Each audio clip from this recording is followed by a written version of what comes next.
A storm's coming fast, but Gavin Rhodes drives faster until a curve in the road makes the decision for him. The sleek black Escalade cut through the falling snow like a blade through silk, its tires whispering over asphalt, now gone pale under the storm's first sweep.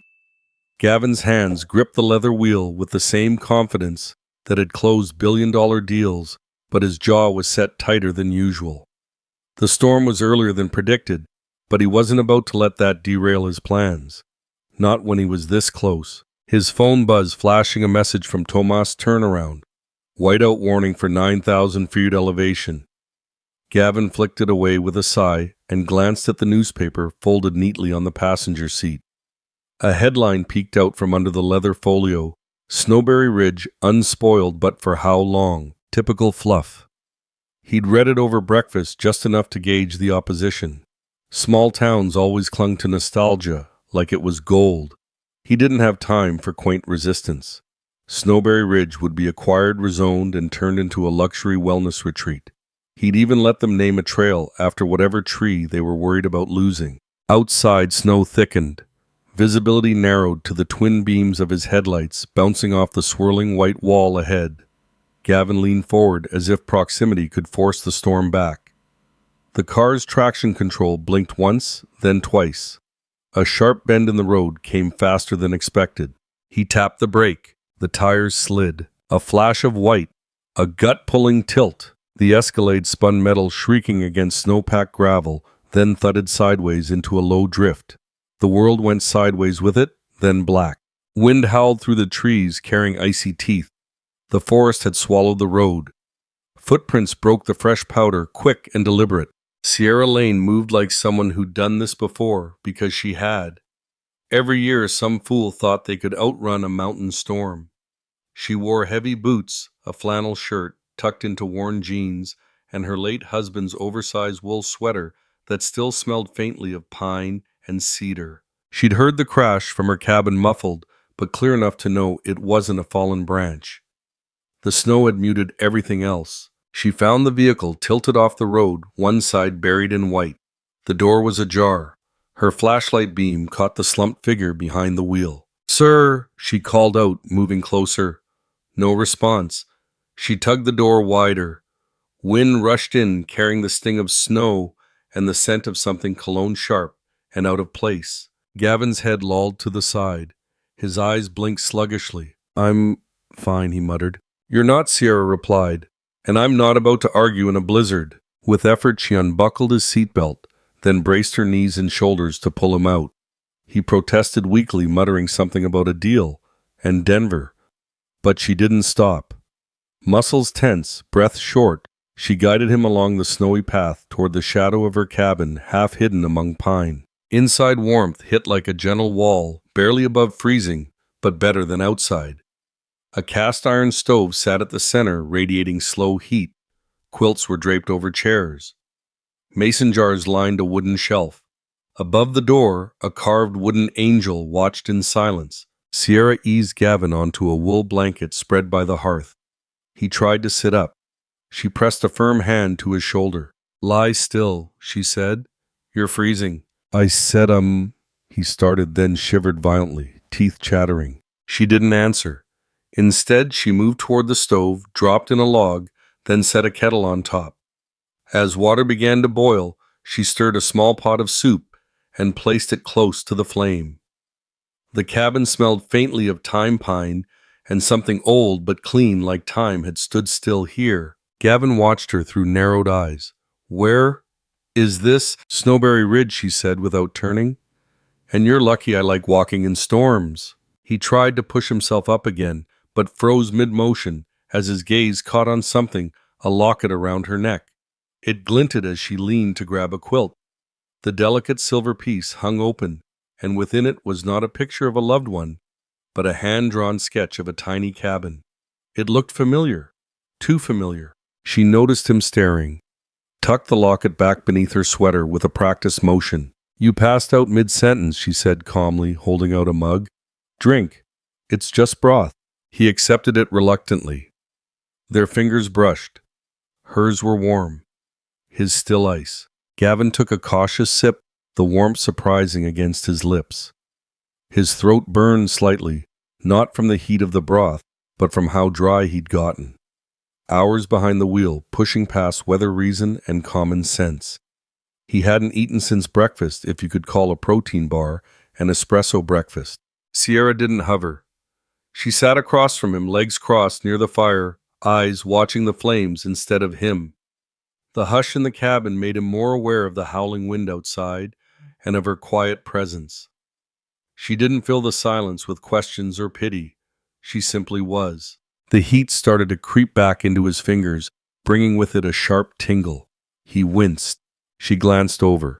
"Need another blanket?" "I'm fine," he said again, though the tremor in his voice betrayed him. She rose without a word, fetched a second quilt from a cedar trunk near the wall, and draped it gently over him.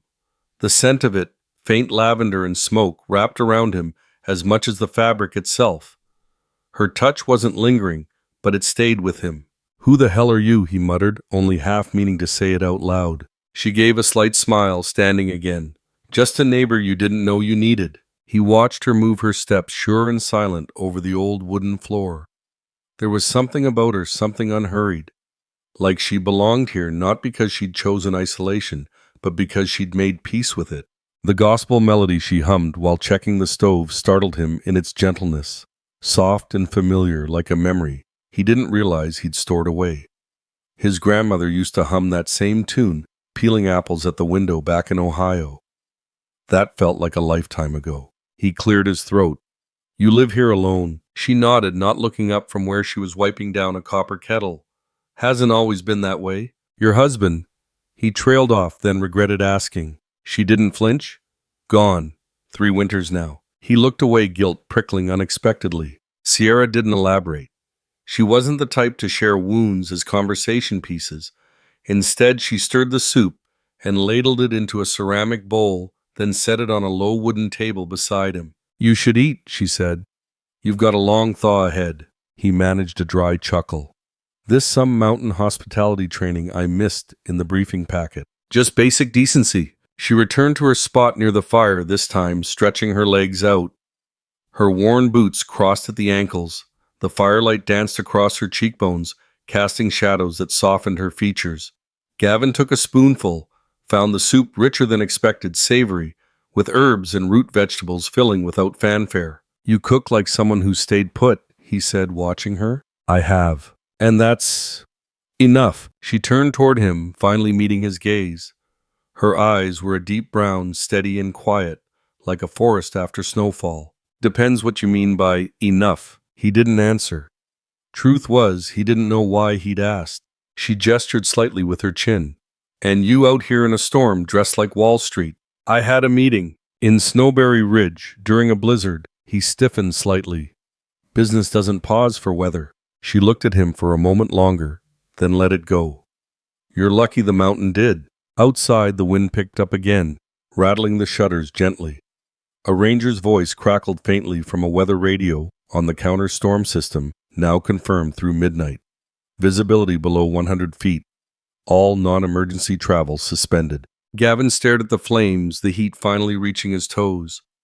His body was thawing, but his mind kept circling. There were calls to make. Tomas would be freaking out. Deadlines would shift. Shareholders would ask questions. He reached for his phone, which lay dark and useless on the table beside him. No signal. Of course. "You won't get reception out here," Sierra said without looking. "Nearest bar is 5 miles and 2 hills away. I don't like being cut off." She smiled faintly. "Maybe that's why the mountain did it for you." He opened his mouth to reply, but another chill overtook him. His body sagged slightly against the quilts. "Rest," she said, rising to adjust the stove. "You're not in Denver anymore. Nothing's moving tonight." He let the bowl rest on the table, eyes heavier than he realized. The fire cracked softly. The carved angel above the door watched silently, unmoving. "Cabin?" he mumbled. "The one in your locket?" But the sentence never finished. His head slumped back against the cushion breath, evening out, finally giving in to exhaustion. Sierra turned slowly, watched him, in the half-light face softened in sleep. Steam curled up from the soup. Snow tapped gently against the windows like it too wanted in. She sat down quietly, her gaze still on him. Something in her shifted, too soft to name, but deep enough to feel. He didn't ask for help, but something in his eyes looked like he needed saving long before tonight. By morning, Gavin feels warmth, but it's not the fire. It's the woman who hasn't once asked who he is. The sun, if it could be called that, filtered pale and uncertain through the frosted window panes. The storm hadn't ended so much as shifted into a quieter persistence. Snow still fell, but gently now, like the mountain had exhaled after a long night of fury. Inside the cabin, the air was warmer, laced with cedar smoke and the faint scent of cinnamon and wood polish. Gavin blinked awake, his hands stiff, but no longer numb. The wool blanket clung to him like a cocoon, scratchy, but oddly comforting. He sat up slowly, testing the limits of the soreness along his back and shoulder, then noticed the edge of the quilt folded over his legs. The stitching was worn but careful, each square a different fabric, denim, flannel, corduroy, even silk. At the bottom corner in faded red thread were the words, "Made with Love, ML, 1995. ML, not Sierra, not him. The initials tugged at a thread in his thoughts he wasn't sure he wanted to pull. He heard her before he saw her soft steps, the whistle of steam from a kettle. She moved with practiced rhythm, unfazed by silence. She wasn't the kind of woman who apologized for taking up space, nor the kind who filled it just to prove she belonged. She just was. She turned when she noticed he'd sat up, and without saying a word, handed him a ceramic mug. It was chipped along the rim, but full of dark, fragrant coffee that smelled stronger than anything he'd tasted in weeks. "No Wi-Fi," she said lightly, setting down her own mug. "But I make a mean brew." Somehow I'm not surprised.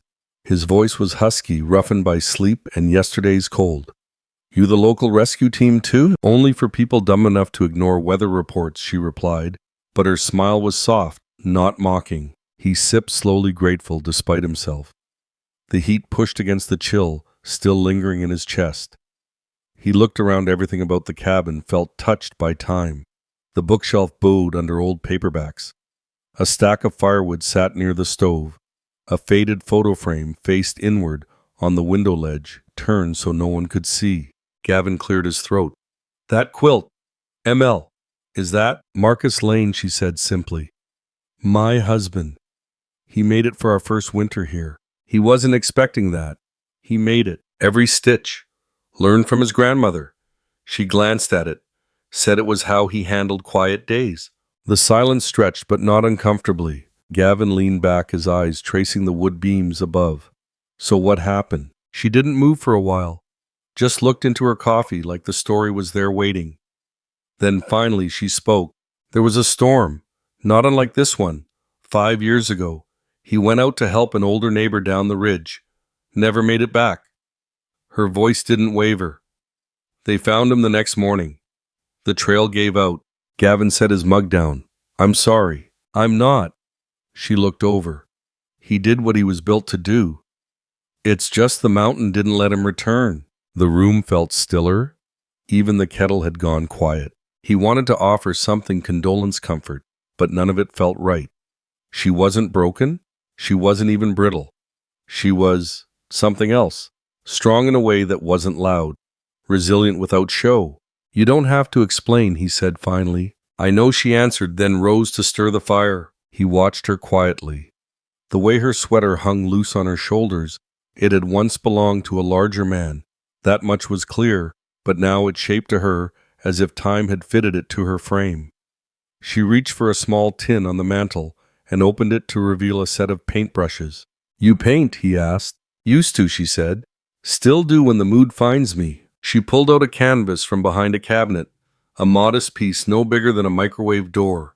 It was a night scene. Snowy rooftops, soft light spilling from windows onto thick white banks. But what caught Gavin wasn't the technical skill, it was the mood. It glowed. "You painted this?" She nodded. "Chicago. Before Marcus. Before this place." He stepped closer. "It feels like someone's waiting inside." Sierra's lips curved faintly. "That's the idea." He said nothing for a while. Then, more to himself than her, "I thought kindness always came with a receipt." She turned expression unreadable at first. Then she smiled. Maybe you've been shopping in the wrong places. The fire popped gently as Gavin sat down again, the weight of Sierra's words settling into the corners of the room.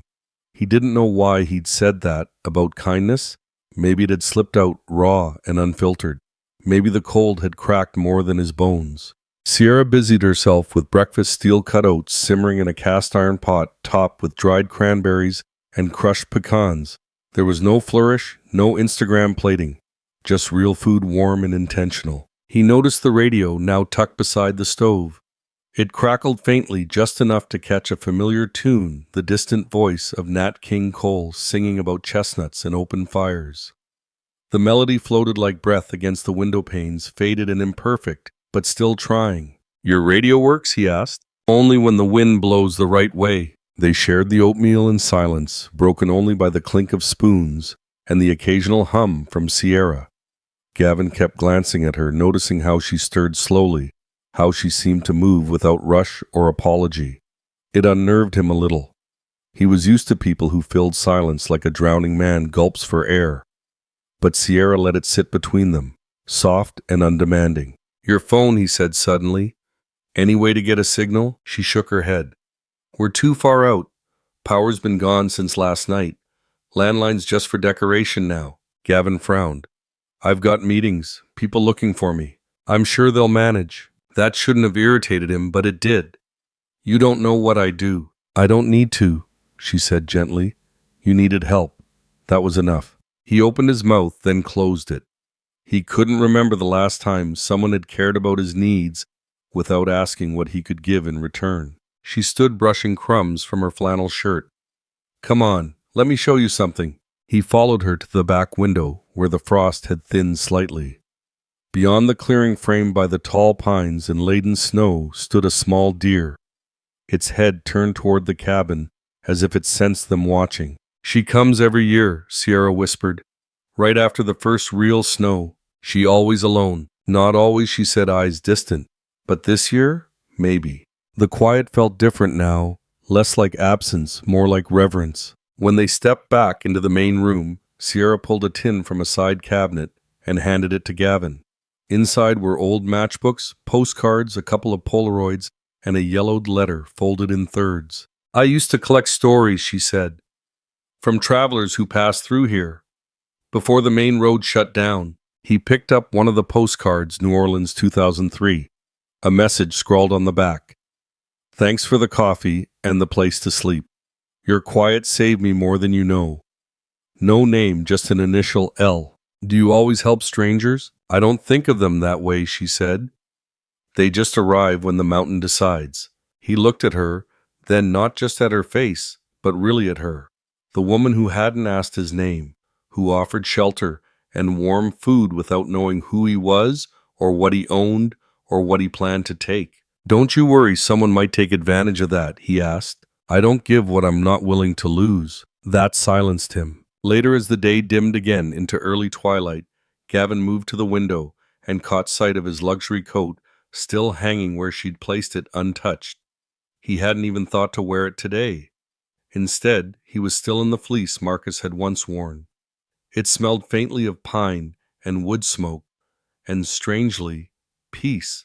Sierra lit another candle, its soft flame flickering shadows onto the ceiling.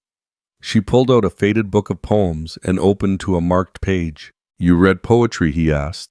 "Only the ones that don't pretend they have answers." She read one aloud, something about snow and silence and things left unsaid.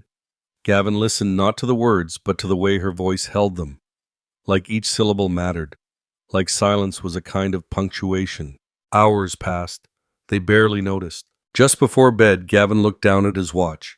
The battery had died sometime during the night before. The hands were frozen. He held it to the moonlight, pouring faintly through the fog glass, the silver dial catching just enough glow to read the numbers. 7:14. He blinked. The last time he'd checked it had been through the fog glass. A single shaft of moonlight cut through the trees and landed on Gavin's watch, now stopped at 7:14. Gavin sat quietly long after Sierra had gone to the back room, leaving the candle flickering near the fireplace. The watch lay on the side table, still pointed at 7:14, its hands unmoving, stubborn like time itself had taken a breath and refused to go on. He didn't believe in signs, at least not the kind you couldn't analyze in a quarterly report. But tonight, under this roof of silence and snow, everything felt weightier. Even broken time. He reached for the old Polaroid again. It showed a man sitting in the same chair he now occupied, wearing the same fleece even. The note beneath it was faded but readable. Marcus, after the last big storm, December '09. Marcus Lane, her husband. The man looked peaceful, content in a way Gavin couldn't define. There was something unnerving about seeing someone else's quiet joy in the same space you now sat wrapped in their clothing, eating their food tended to by their wife. No, not wife, not anymore. Still, he leaned back, hearing the faint creak of old wood and the whistle of wind curling around the eaves. The snowstorm had swallowed the mountain again, wrapping everything in a dense hush. He imagined the road out there buried and impassable, his Range Rover abandoned, crusted in white. He didn't want to think about Monday, or the deal, or the emails piling up like snowdrifts of their own. Here there were no decisions to make, no performances to uphold, just warmth and breath and the quiet crackle of fire. The bedroom door opened and Sierra stepped out with a wool blanket draped over one shoulder. She looked at him for a moment, then crossed the room and handed it to him. "Thought you might want one without holes," she said with a small smile. He took it. "Thanks." She nodded, then hesitated. "You okay?" she asked. He paused, then said honestly, "I don't know." Her gaze softened. "That's allowed." They stood there for a beat, two people who didn't owe each other anything, sharing a kind of fragile truth. Then she turned her flannel, brushing against his arm as she passed. As she disappeared into the bedroom again, Gavin looked down at the blanket in his hands. It was soft, heavier than expected. The kind that didn't just cover you, it anchored you. He draped it over his legs and leaned forward, warming his palms by the fire. Something tickled his memory, an image from his childhood. His grandmother's house in Vermont. Her living room smelled of cinnamon and old books. She made him tea in a chip mug and hummed gospel songs when she folded laundry. He hadn't thought of her in years, and yet here, wrapped in someone else's history, he felt closer to that little boy than the man who ran boardrooms. His eyes drifted to the window again. Snow, trees, and then movement. At first he thought it was a trick of the firelight, but no. There it was again. A flicker through the trees, a branch bending back slowly, then snapping forward. He rose, stepping quietly to the window. Beyond the clearing, something shifted between the shadows. A figure, an animal. Then the moon broke clean through the clouds just for a second, and there, clearly unmistakably, a single shaft of moonlight cut through the trees and landed on Gavin's watch, now stopped at 7:14. Sometimes goodbye doesn't sound like goodbye. It sounds like silence wrapped in snow. The air in the cabin had changed. Not dramatically, no loud words, no slammed doors. Just the slow kind of shift you feel in your bones, like the hush that follows a song's last note. Gavin sat on the edge of the armchair, already wearing his boots, watching steam rise from the coffee Sierra had set in front of him. It curled upward in slow spirals, dancing in the shafts of morning light. Outside, the road had finally been cleared. He could hear the faint rumble of distant plows, the chirp of a jay reclaiming its perch. The storm had passed, leaving the trees heavy, and bowed the world wrapped in white stillness, beauty edged with the cold finality of departure. Sierra moved quietly around the room, gathering stray mugs, folding the quilt that had covered him for 2 nights. She wasn't speaking much this morning, and that unsettled him more than the storm ever had. Her calm had always felt grounding. Now it felt distant. He cleared his throat, pulling his wallet from his coat. "I want to thank you," he said, his voice low. "You kept me alive, fed me, shared your home." She looked at him briefly, then down again, tucking the edge of the quilt tighter. He took out a few bills, hundreds crisp and clean like him. He set them on the table between them. Sierra didn't move. "That's not necessary," she said finally, not looking up. "I insist." She shook her head, jaw tight. "Don't." Gavin froze the space between them, thickening. It's not charity. No, she said, but you think everything has a price. There was no venom in her tone, just exhaustion. Like she'd had this conversation before too many times with too many people who didn't get it. He opened his mouth, then closed it again. Instead, he reached into his inner jacket pocket, pulling out a worn post-it. It had survived years in his wallet, its corners curled, ink faded. He'd kept it for reasons he never quite examined. Power means nothing if you don't know how to use it right. He read aloud, offering it to her. My father said that to me once. I didn't understand it until recently. She didn't take the note, just looked at it, then at him. You think telling me that makes you different? I don't know what I'm trying to say. He admitted, running a hand through his hair. Maybe I just don't want to leave without something real between us. Sierra folded the quilt and set it on the bench by the door. You were real, Gavin. For 2 days you didn't have signal or suits or meetings. You were just a man who got cold and hungry and needed help. I want to come back, he said, surprising even himself. Don't make promises to a place you don't understand. He swallowed hard. Do you ever think about leaving here, going somewhere else? She met his eyes, then really met them. Not all of us are running from something. That hit harder than he expected. He felt it in his chest like a door closing. Tomas's voice broke through the moment, calling from outside as the SUV pulled up the newly cleared path. Gavin turned instinctively toward the sound, but Sierra remained still. He gathered his coat and gloves, slipping them on with practiced ease. The painting leaned against the fireplace, her snow-laced cityscape glowing with soft yellow windows. He hesitated, unsure. I don't know if you meant to give this to me, he said, gesturing toward it. I didn't, she replied, calm. He paused. But I didn't stop you either. He picked it up carefully, wrapping it in the fleece he'd borrowed. As he reached the door, he turned one last time. Sierra was facing the fire, her back to him. I'll do something, he said, clumsy now. For this town, for Snowberry Ridge. Then start by not ruining it. He didn't answer, just opened the door to blinding sun and bitter wind. As he stepped outside, the crunch of snow underfoot followed him to the waiting SUV, where Tomas looked equal parts relieved and confused. Gavin didn't explain, just nodded, loading the wrapped canvas into the back. He looked over his shoulder once. Sierra had already closed the door. Tomas had questions, but Gavin wasn't answering any of them. They drove in silence, the SUV's heater humming low as the mountain wound away behind them. Snow-covered evergreens gave way to long curves of road lined with bare branches, their trunks striped with light and shadow.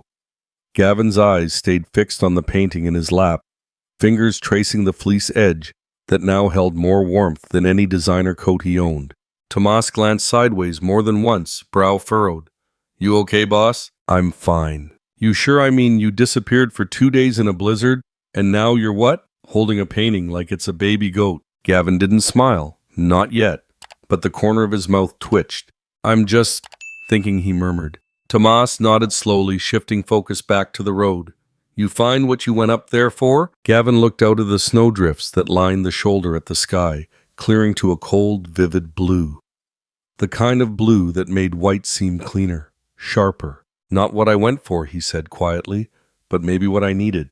Tomas let the words hang, sensing it was one of those rare moments when his boss was more man than machine. Half an hour passed before Gavin finally glanced down at his phone.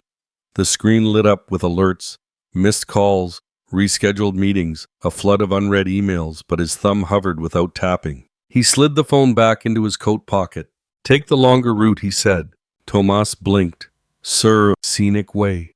Through the valley. You hate that road. I know. Tomas didn't argue, just changed lanes. The further they got from the cabin, the more that morning replayed in Gavin's mind the way Sierra had folded the quilt. How she didn't touch the money, didn't even flinch when he tried to explain himself.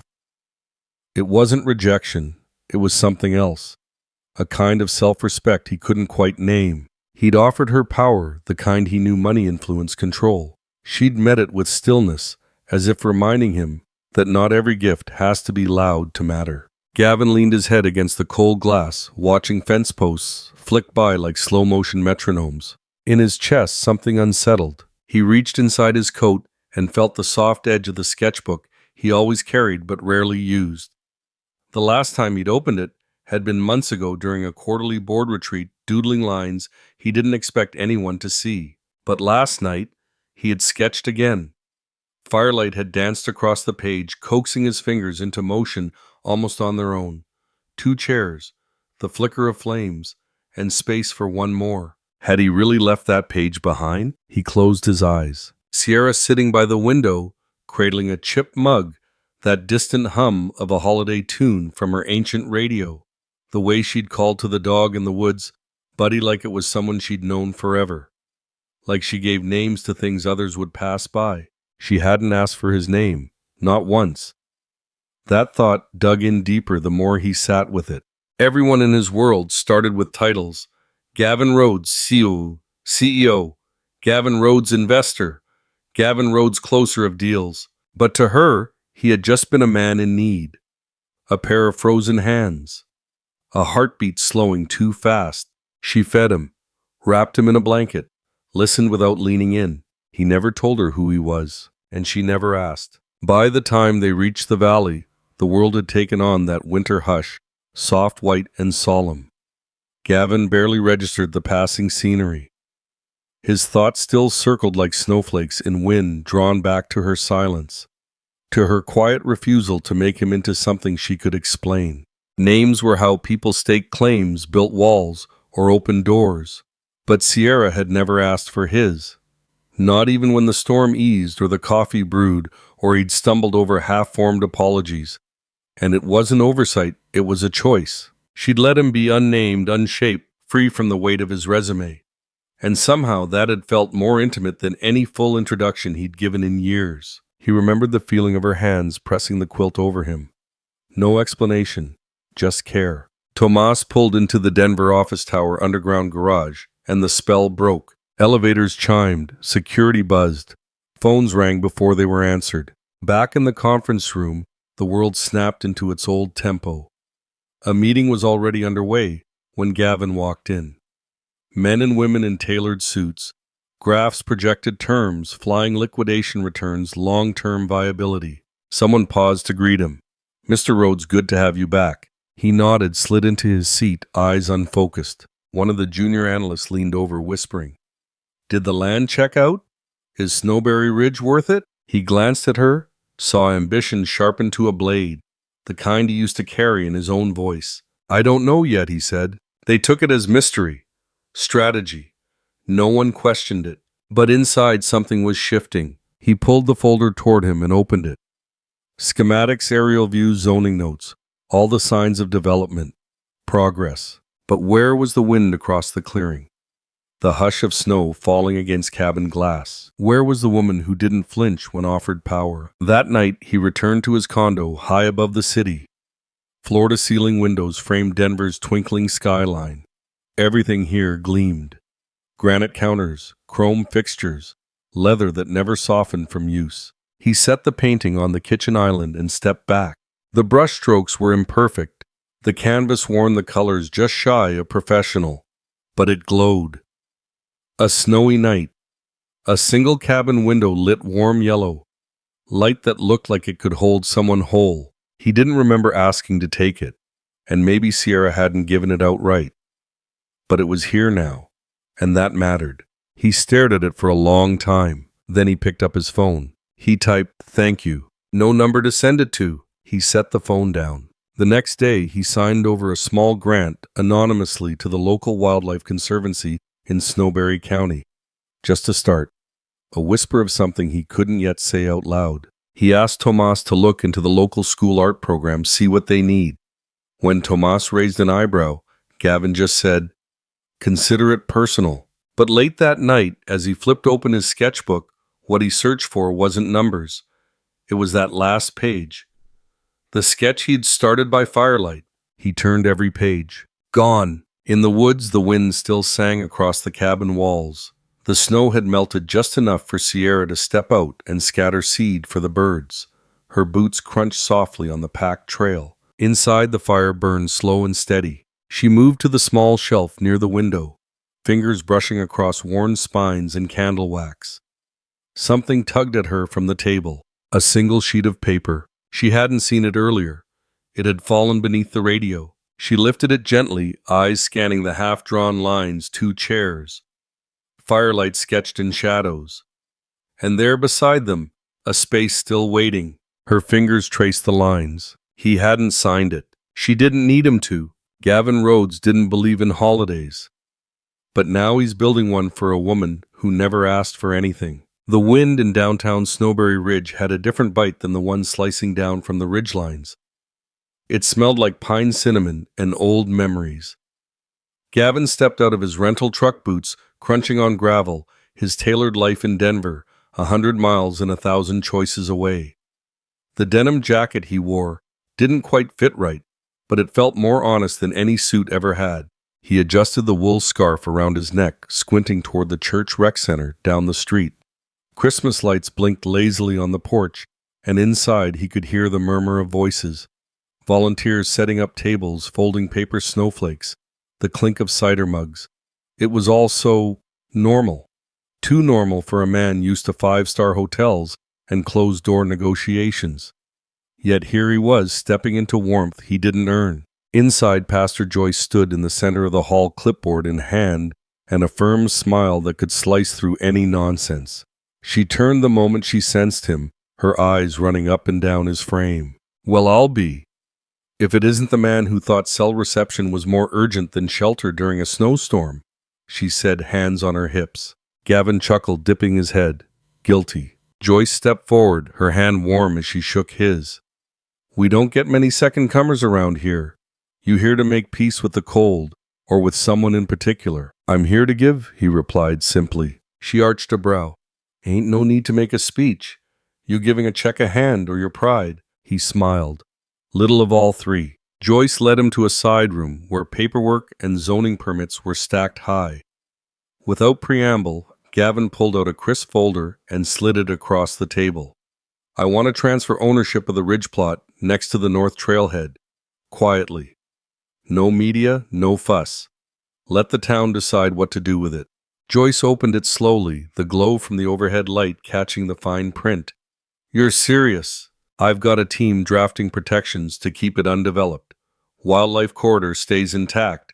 Sierra said this place needed protecting. Her expression softened. Sierra says a lot without ever raising her voice. Gavin nodded. Joyce didn't ask why. She just folded the paper, set it aside, and offered him a chipped mug filled with cider. The words printed in faded blue said, "Blessed not bossy." Gavin smirked. Fitting. Joyce leaned in. You keep showing up like this, and the town might forget you used to be allergic to flannel. Just then a boy darted into the room, no older than 10 cautious brown eyes, paint smudges on his cheek, holding a cardboard diorama of a snowy cabin. Jalen, this is Mr. Rhodes, Joyce introduced. Sierra's godson. Jalen looked up warily. Gavin crouched a little to meet his eye level. Is that your art? He asked. Jalen nodded. It's good, Gavin said. Looks a little like a place I once stayed in. Jalen didn't smile, but he didn't retreat either. Joyce handed Gavin a flyer. Holiday art fair, community healing through creativity. We could use an extra set of hands. Gavin folded the paper into his jacket pocket. You'll have them. He hadn't seen her yet, not since that morning she watched him drive away. But his chest tightened just the same. Snowberry Ridge had a way of pressing silence into the bones, but today it felt like an invitation. Later that afternoon, Gavin stood outside the rec center beneath a sky brushed in soft orange and lilac. Christmas lights tangled around the porch railing blinked against the lengthening shadows. Laughter drifted from inside where children dipped pine cones in glue and glitter, and older folks rolled out dough for cinnamon rolls the size of dinner plates. Gavin leaned on the rail, sipping hot cider from the same chip mug, watching the steam curl upward, like questions he hadn't learned to ask. His boots tapped a quiet rhythm as he waited, for what he wasn't sure until he saw her. Sierra stepped out from around the church corner, her arms full of blankets, eyes squinting slightly against the breeze. She wore her late husband's oversized sweater again, a forest green flecked with years, and her boots kicked up bits of snow along the walkway. She stopped short when she spotted Gavin. For a second neither spoke. Then calmly Sierra lifted a brow. Back for more soup? He smiled gently. back for what I didn't know I needed. She didn't move closer, but she didn't turn away either. They're setting up for the fair, he said, gesturing inside. Joyce said you might be helping with the kids. I might, Sierra replied. Jalen's nervous. He thinks his work won't be good enough. Gavin nodded. He showed me a cabin he made. It was more than good. A beat passed. He looks up to you, he added. Sierra looked down at her hands, fingers twitching over the edge of a wool scarf. I've known him since he was born. After Marcus passed, I guess Jalen became one of the few people I still let in. Her voice held no self-pity, just fact.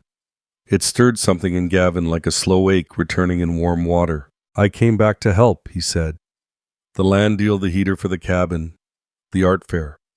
Not because I owe anyone, just because I left wrong. Sierra's lips parted slightly, but she said nothing. I don't want anything in return, Gavin added. I'm not here to fix anything, just to be here. Silence wrapped around them again like a second layer of snow. Then Sierra sighed. You're not the man who knocked on my door in a storm. No, he agreed. But that man left a sketch on your table and never said goodbye properly. She looked up at him now, her eyes unreadable, but softer than before. What do you want from this place, Gavin? He thought about it longer than expected. Peace, he said. And maybe a second chance. Not to rewrite what happened. Just to grow something new. Behind them, a child squealed with laughter inside the rec center, followed by a burst of applause and the faint start of Nat King Cole's Deck the Halls. Sierra finally stepped past him up toward the door. She didn't invite him to follow, but she didn't close it behind her either. He waited a respectful moment, then entered. Inside tables had been pushed aside to make room for a gathering circle. Children crouched around easels, crayons scattered like confetti, and handmade ornaments hung from rafters like paper stars. Pastor Joyce moved among them, like a conductor guiding volunteers and soothing nervous parents. Gavin watched from near the doorway, his hands in his jacket pockets. Then his eyes caught on Sierra again, kneeling beside Jalen, showing him how to shade a pine tree with green pastel. She wasn't instructing. She was inviting, drawing him out with a patience and steadiness that held more weight than words. Jalen giggled at something she said, his shoulders finally relaxing. That was when Gavin noticed it. The light, not from the ceiling or the candles or the string bulbs wrapped around the beams. It came from her laughing with a child, eyes crinkled, hands smudged with color. The kind of light you can't manufacture. You only ever earn. He didn't move closer. He didn't interrupt. He just stood there, letting the warmth soak into him from across the room. The evening wore on with quiet grace. Families filtered out in pairs and clusters, the children sticky-fingered and beaming, holding up their art-like treasure. The air was laced with cinnamon and pine, and the warmth inside the rec center wrapped around them like a well-loved quilt. Gavin stayed near the supply table, tying up loose ends, refilling crayon trays, gathering empty mugs, sweeping glitter into discreet piles. No one told him to. No one expected it. Pastor Joyce passed him with a nod of approval. Takes more strength to serve quietly than to speak loudly, Mr. Rhodes. He smiled at that. Gavin. Just Gavin now. Outside, the temperature had dropped. Frost had started feathering across windshields. Sierra had moved to the far end of the room, rolling up a long sheet of butcher paper covered in handprints and snowflakes. Her fingers worked deftly, but her eyes wandered now and then to the doorway where Gavin had stood earlier. Empty now. Jalen walked up to her, proudly holding up his drawing, a snow-covered cabin with glowing windows. Next to it, a figure in flannel, and beside her, another figure in a fleece coat holding a lantern. Is that me? Sierra asked softly. Jalen grinned. He said we could always bring more light. She looked up. Gavin was back at the doorway. He'd slipped out for just a moment to retrieve something from his truck. When he returned, he carried a wooden box, long and narrow, sanded smooth, and tied with twine. He walked over slowly and handed it to Sierra. She eyed it cautiously, then untied the twine. Inside, nestled in cloth, was a new sign. Hand-carved letters burned into pine. Snowberry Ridge Community Art Fund in honor of M.L. She stared at it. I thought your initials should be next to his, Gavin said quietly. For the lives you've changed here, and the ones you still will. Her throat tightened. She looked away, blinking quickly, then ran her fingers over the grain of the wood. Why, she asked. He shrugged slightly. Because this town deserves to stay exactly as it is, and I wanted to be part of protecting it, not just buying it. She closed the box gently. That's not how most people use power. I know. He hesitated. But I've been rethinking who I want to be. The room was nearly empty now. The lights dimmed. Nat King Cole crooned something soft over the tired speaker, and a single string of paper lanterns swayed gently above them. Gavin stepped back. I'll be around, he said, almost as an afterthought. No pressure. Just around. Sierra nodded, once her expression unreadable. All right. He walked toward the exit boots, soft on the wooden floor. As he reached the doorway again, he paused, hand on the frame. Then he stepped out into the night. Sierra watched him leave quietly, and for the first time she whispered to herself, maybe he came back right. Some debts are paid with money, others with remembering. The wind outside had lost its bite, traded sharp gusts for gentler breezes that made the trees whisper instead of groan. Inside the cabin, warmth no longer came from just the fire. The new heater Gavin had installed hummed low and steady in the corner, unnoticed except for the steady comfort it brought. Sierra stood on a small stool near the back closet, passing down dusty boxes of paints and brushes that hadn't seen light in years. Gavin caught each one, carefully setting them on the long wooden table she'd cleared earlier. His sleeves were rolled to the elbows, revealing forearms speckled with smudges of green and ochre Jalen's doing from earlier that afternoon. This one says ML 2003, Gavin murmured, brushing off a faded label. Sierra gave a soft sound of acknowledgement, but didn't look at him. Marcus had a thing for labeling everything. Said the past doesn't keep itself. They worked in quiet sync, interrupted only by the occasional creak of floorboards or the low crackle from the stove. Outside, dusk thickened behind the window panes. The forest had taken on that soft hush just before snowfall, the kind that blanketed more than just the ground.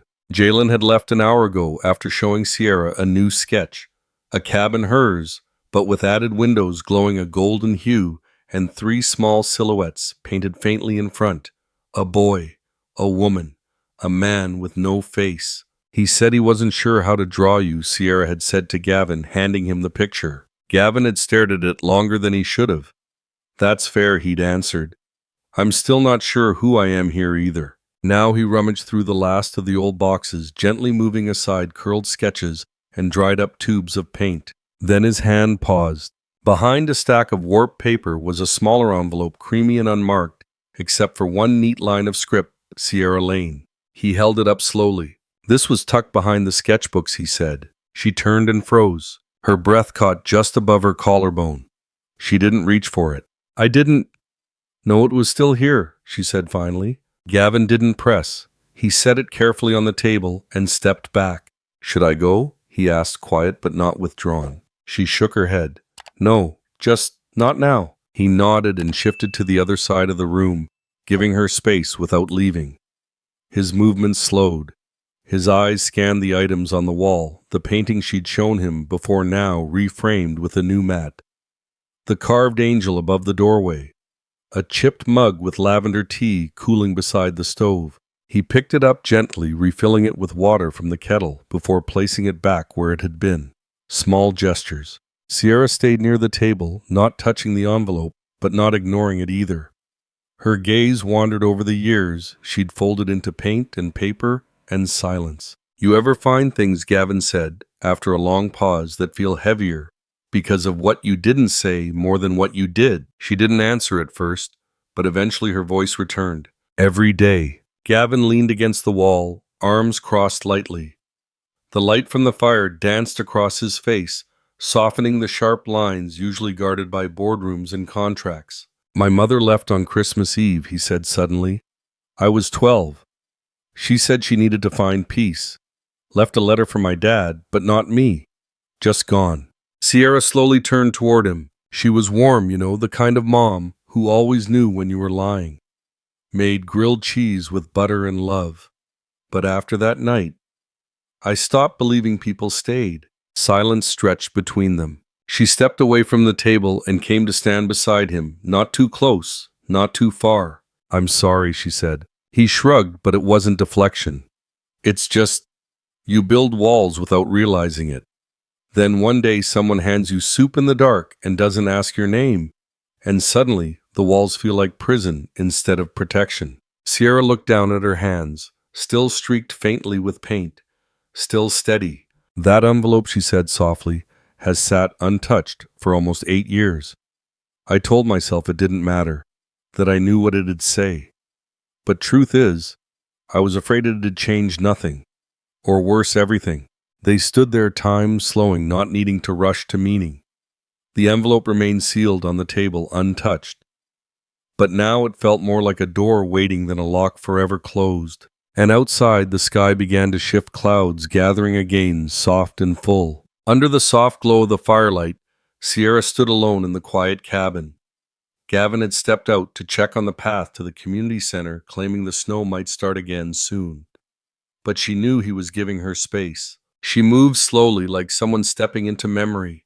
The envelope still sat on the table, its corner slightly curled, its presence louder than any storm. For years it had existed as a ghost. A sealed question, a held breath. She reached for it. Her fingers didn't tremble, but her chest did. She slid her thumb under the flap, slow, careful, as if peeling back time. Inside was one piece of paper, folded once. The handwriting was unmistakable, Marcus's, fluid, confident. She hadn't seen it since the last note he stuck on the fridge about picking up winter tires. "If you're reading this, it means I didn't come back." She swallowed. "But don't worry, it's not a farewell." "Not really. I left this note in case something went wrong, but only because I knew you'd blame yourself. So here's what I want to say instead. Thank you." She blinked hard. The fire popped beside her. "Thank you for loving me when I was more storm than man. Thank you for every quiet morning, every laugh you pulled out of me like it was no big thing.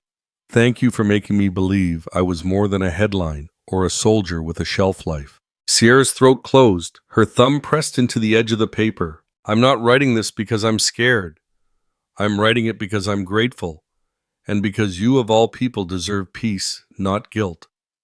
If I don't come back, promise me one thing, hang the angel in December. Sit by the fire, wear my ugly sweater, and let someone new in when they deserve it.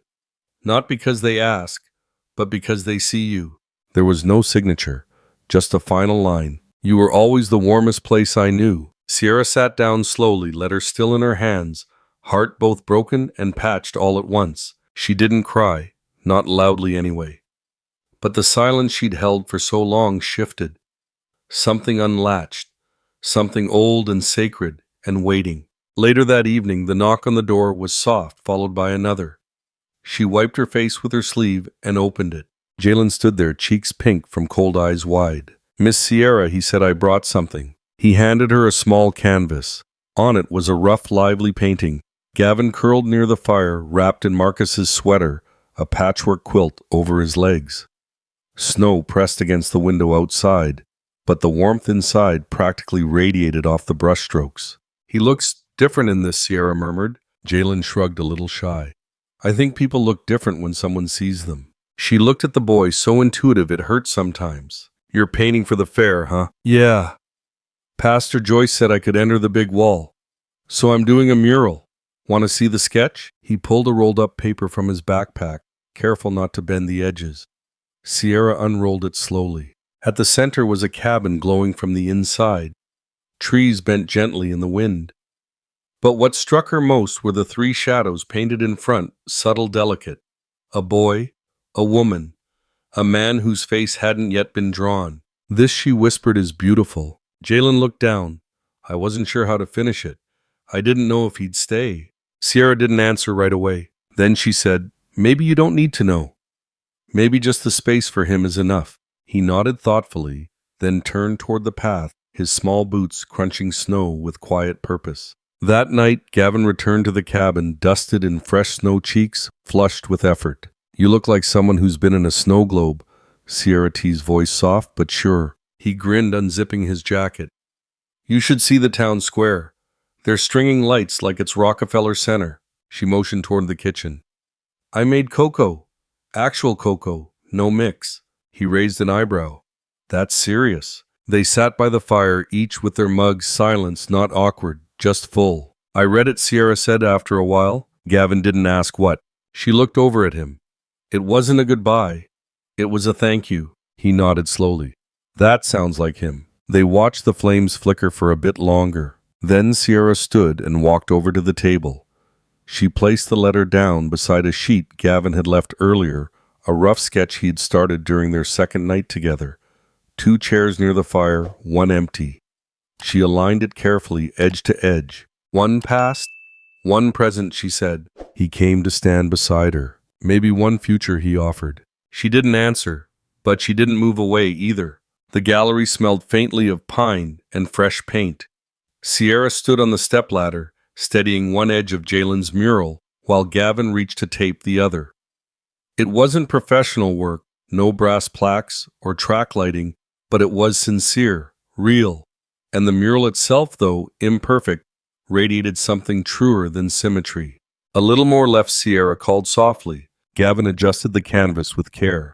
Like this, she nodded. Yeah, that's it. Below them, Jalen beamed. His hands were stained with green and blue streaks, and the soles of his sneakers carried more glitter than any sane adult would allow.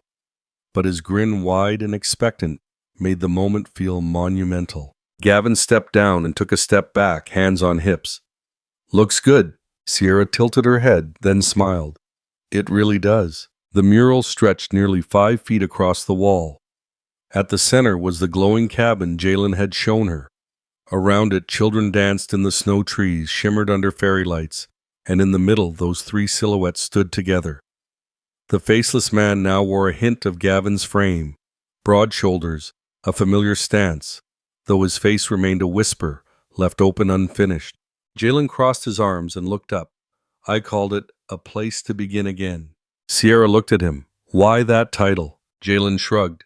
Because sometimes people need somewhere they can start from, even if they already lived a lot of life. Gavin's chest rose and fell slowly. That's beautiful, Sierra said, voice almost reverent. Jalen grinned again. Pride and nerves tangled in his eyes. You think people will like it? They'll feel it, Gavin replied. Satisfied, Jalen turned and bolted off toward the front of the center, where Pastor Joyce was wrangling holiday cookies and cocoa spills with practiced precision. Gavin and Sierra remained now alone with the mural. The gallery was quiet, still unfinished, around them boxes stacked, streamers waiting. But here in this one space, it already felt complete. Sierra exhaled. He's growing into himself. He has good eyes, Gavin replied. Sees people better than most adults I know. She looked at him, then really looked. You've changed, she said. He didn't deny it. I thought I had to prove something by never stopping, he said quietly. Now I'm learning that sometimes slowing down might be the bravest thing I've done. Sierra's gaze softened. It's harder than building empires, isn't it? Letting someone see who you are without the polish. He nodded. But it feels less lonely. She glanced at the mural again. It's strange. I didn't think this town, this life had anything new left for me. He took a step closer, not touching her, just anchoring beside her. Maybe it wasn't about finding something new, he said. Maybe it's about seeing something old with new eyes. The silence between them stretched not empty, but full of something rising. She reached for his hand. Not fast, not hesitant, just honest. And he took it. No fanfare. No kiss. No promises wrapped in ribbon. Just her fingers slipping into his, and the way he held them like a vow he didn't know he'd been waiting to make. Outside, behind the tall windows, snow had begun to fall again. Not heavy, not harsh, just soft, silent, like a story restarting. He arrived as a billionaire, but she never loved his title, only the way he listened. The rec hall in Snowberry Ridge glowed like a page from a storybook. Strings of lanterns flickered above, casting soft halos over cedar beams and wide-eyed children carrying paper stars. Cinnamon clung to the air like memory, and beneath the pinewood scent was something quieter, hope finally heard. Gavin stood near the edge of the crowd, dressed not in tailored wool, but in a navy sweater and worn boots. No one rushed him. No one snapped photos. They greeted him with nods, now not awe, respect, carved not from his net worth, but from how he'd shown up without demanding space. Sierra's booth sat beneath a wreath made of old paintbrushes. Her hands were stained in soft hues, sleeves rolled to her elbows, eyes alert to every child tugging a parent's coat toward the next station. She wasn't polished. She didn't need to be. She looked free. A few feet away, Jalen clutched a note card. His curls were half tamed, his bow tie askew, and his sneakers somehow still dusted with glitter from the mural unveiling. Pastor Joyce offered him an encouraging squeeze on the shoulder before stepping aside. "Go ahead, sweetheart," she whispered. Jalen cleared his throat. The mic squeaked, then softened. "I didn't know what to say, so Sierra told me to speak like I'm painting. So, here goes." He glanced down, then back up. "She taught me that beauty doesn't shout, it invites. It doesn't need to be perfect to matter. And it doesn't always hang in museums. Sometimes it's in little things like someone remembering your name, or letting you mess up, or showing up even when they don't have to." Gavin exhaled, the weight in his chest softening. Jalen looked over at Sierra. "Thank you for making this place feel like a canvas that didn't give up on me." The applause rose gently, more warmth than sound. Gavin stepped forward as the crowd quieted again.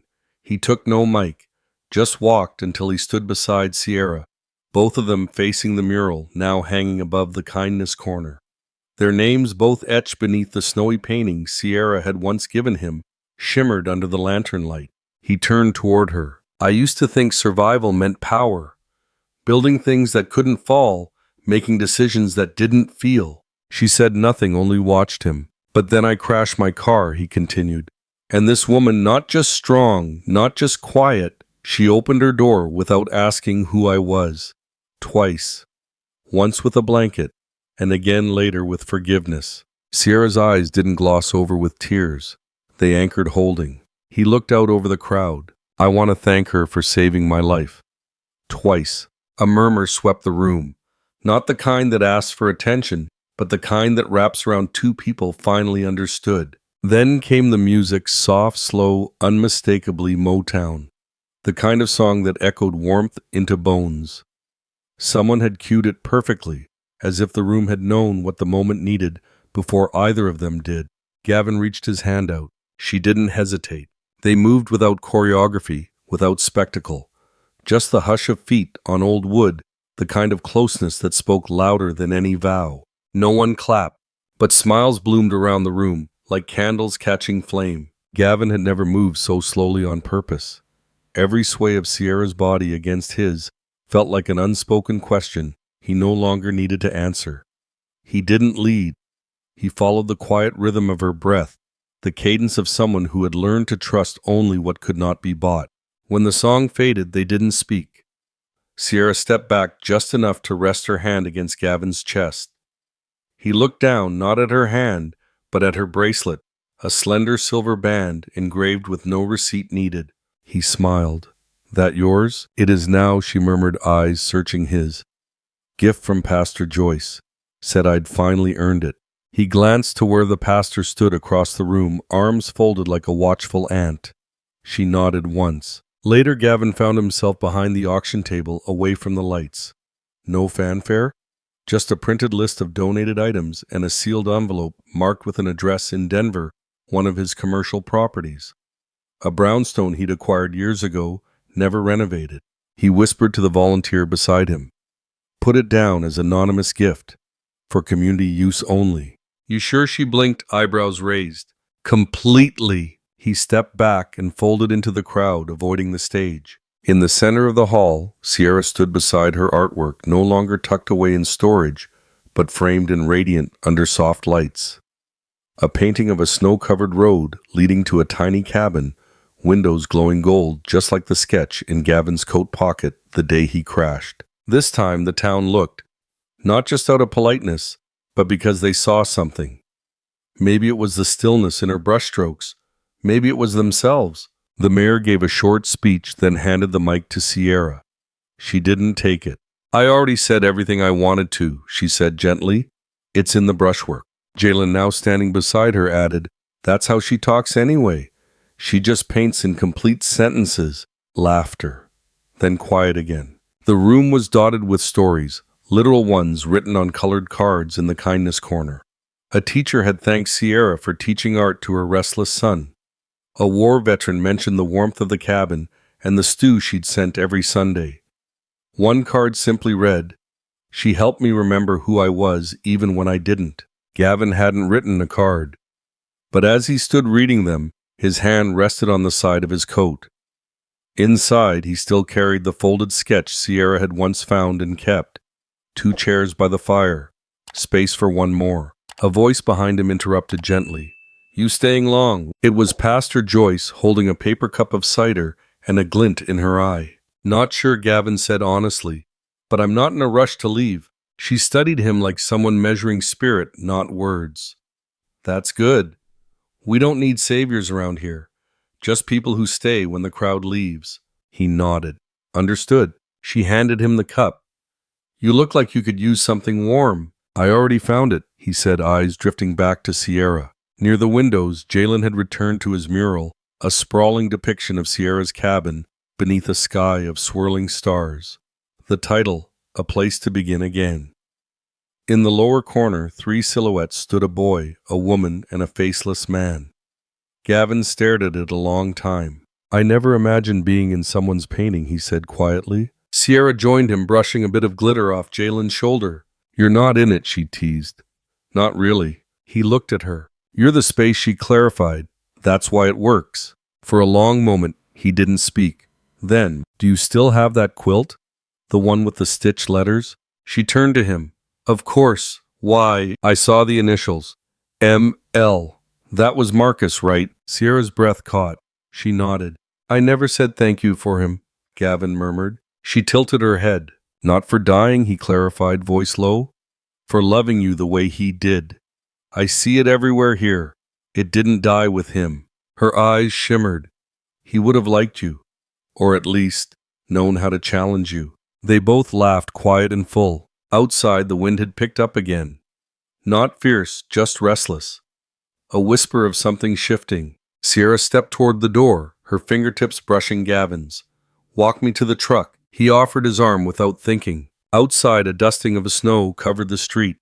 Buddy, the scruffy stray dog Sierra had nicknamed, waited by the passenger side of Gavin's truck. His nose twitched toward the warmth inside. Gavin paused. "Guess I'm not the only one hoping to stay a little longer." He opened the door, and this time, without hesitation, Buddy jumped in. Inside the warmth of the truck, Buddy curled up on the passenger seat like he belonged there all along. Gavin leaned against the door, watching as Sierra lingered on the rec center steps, her breath curling into the cold night air. She didn't wave. She didn't need to. He stepped back beside her. The fair had begun to quiet. Tables folded leftover cider poured into thermoses. Laughter still echoed, but softer now, like the warmth of embers rather than the roar of fire. A few kids ran through the snow, chasing the last glow of lantern light, their mittened hands waving like prayer flags in motion. Sierra pulled her coat tighter and tilted her head toward the mural on the far wall. "Jalen signed it, you know?" Gavin followed her gaze.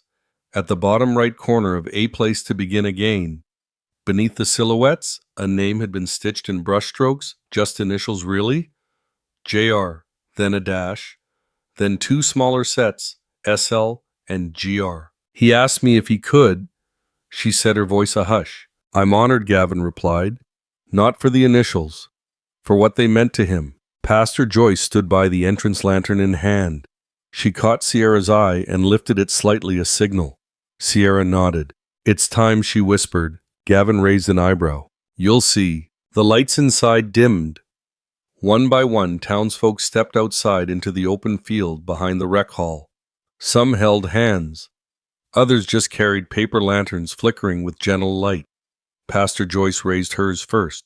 "For the ones who stayed. For the ones who found their way home," she said. Then they released them. One by one, the lanterns rose, catching a soft wind that carried them upward, not fast, not frantically, just enough to be lifted. Gavin stood shoulder to shoulder with Sierra, his breath visible but steady. He looked up and saw not wishes, but stories taking flight. Each flicker a memory, a healing, a name no longer whispered in pain, but in peace. They do this every year, he asked. Only when someone finally lets go, Sierra answered. He looked at her. She wasn't crying, but there was moisture in her gaze, the kind that comes from remembering without breaking. I used to think legacy was what you left behind, Gavin said. Now I think it's what you give away, while you're still here. She reached into her coat pocket and pulled out the sketch he'd once abandoned by the fire. It was folded gently now, edges worn from being handled. You forgot this, she said. He took it, then folded it back into her palm. I think it was always yours. Sierra held it to her chest, nodded once, and said nothing. The lanterns drifted higher, fading into a sky, dusted with stars. And in that silence, more complete than applause, more honest than any kiss, Gavin reached for her hand. Not to lead her anywhere, just to let her know he wasn't leaving. And this time she didn't pull away. Not even when the last lantern vanished and the snow began to fall, again quiet, steady like forgiveness you didn't have to earn. Some stories don't end with fireworks, but with quiet hands held beneath lantern light and a dog finally allowed inside. What began with a snowstorm and silence became a journey where neither wealth nor words mattered, only presence, only listening. Kindness, the kind that expects nothing, has a way of softening even the coldest winters in us. When we stop judging what we see and start noticing what we feel, the heart learns to recognize what truly matters. If this story touched something tender in you, perhaps it's time to notice the quiet kindness around you and pass it gently forward.